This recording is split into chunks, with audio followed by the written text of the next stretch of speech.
investigation that NEDC was doing, also the companies, ES&S, one of the top 3 voting machine companies, producers, their website says 0 of those tabulators are connected to the internet.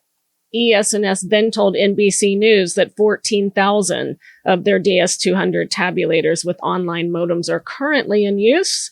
They then asked HART. They said approximately 1,600 tabulators in 11 counties in Michigan, and Dominion declined to respond.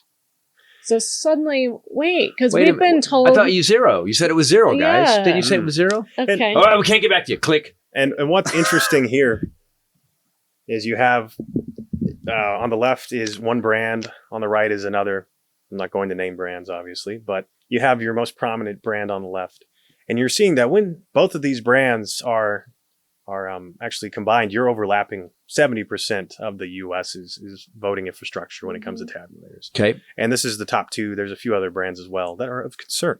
And the reason why we even did this Spoonamore was like, hey, it could be the tabulators. Let's look into it. What's the concern? You said these are what is the concern? The concern here is if you compromised the top 2 and a few other tabulator systems across the U.S., you can change the outcome of an election because these are used across the United States. Right. The argument was there's no way our elections could be compromised because every state runs their own elections. Every state has separate systems. That is incorrect.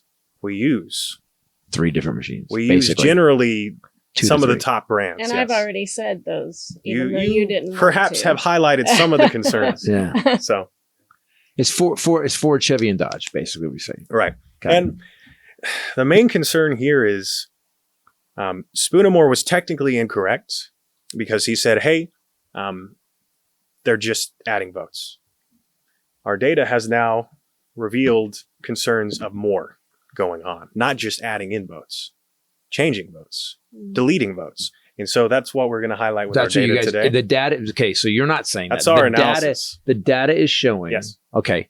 All right. Hey, this is. And we'll jump into it. I'm getting like. Now here's my favorite part because now we're actually going to talk numbers. We're going to talk. We can Look talk. how excited he just got. We're going to talk numbers. All right. So I'm going to highlight Pennsylvania specifically for this. I don't know if you've seen some of the concerns there, but we did some analysis for 3 of the largest counties of Pennsylvania. Obviously, one is Philadelphia.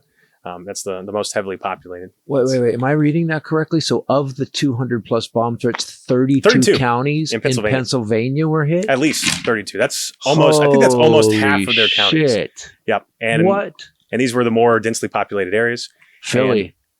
And the main concern here as well is there was so much going on in Philadelphia on election night.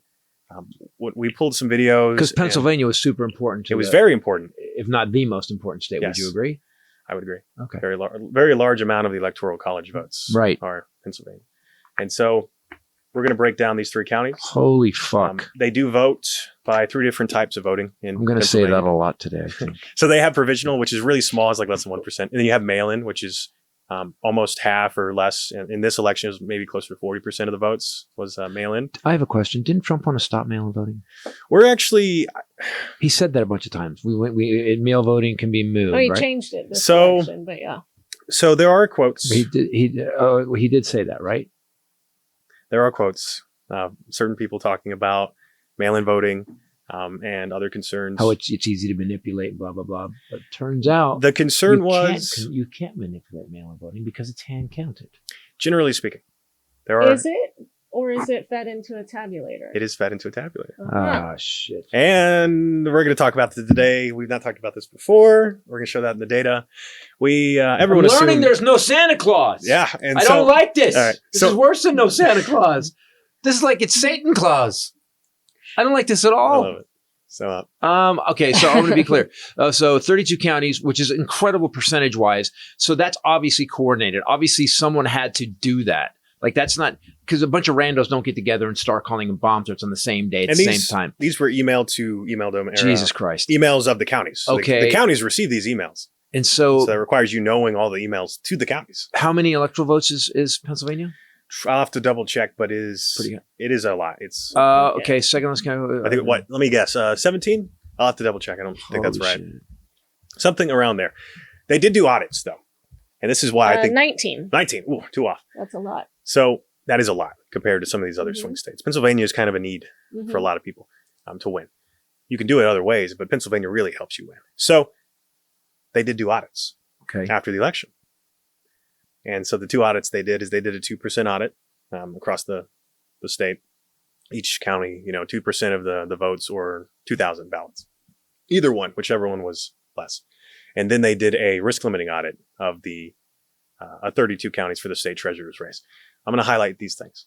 So a risk limiting audit specifically is you're going to do X percent of the votes, and then you're going to pretty much say, hey, the risk is low that there was manipulation because we checked. Everything looks right. We checked. We checked. And, Yeah. everywhere we checked was good. Percentage-wise, it looks okay. Yeah, it's a sampling. You're sampling.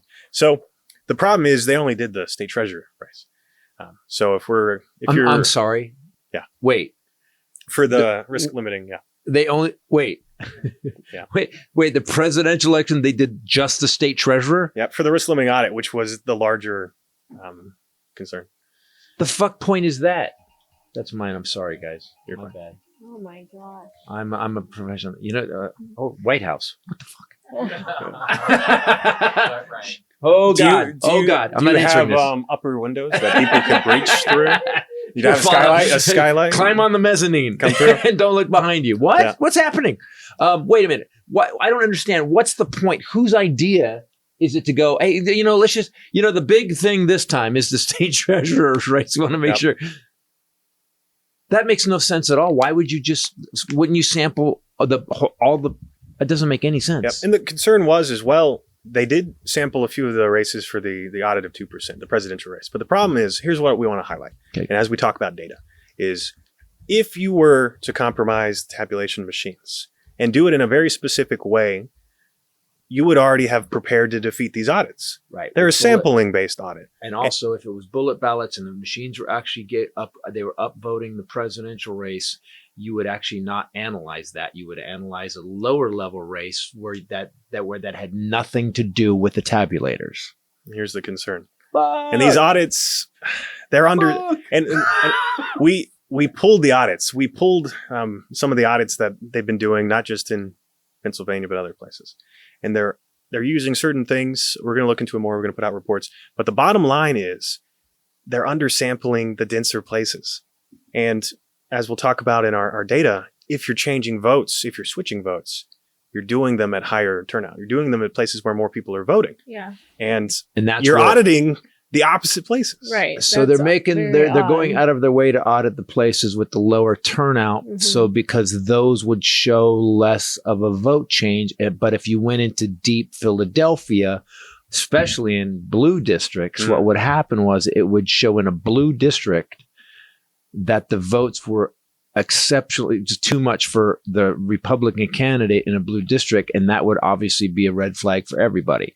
So what you do is you go to the tiny places. Mhm. Yeah, we sampled 40 different places. Easier to count, smaller. Oh yeah, Easier to we don't count. want to put anybody through a nightmare. Yeah.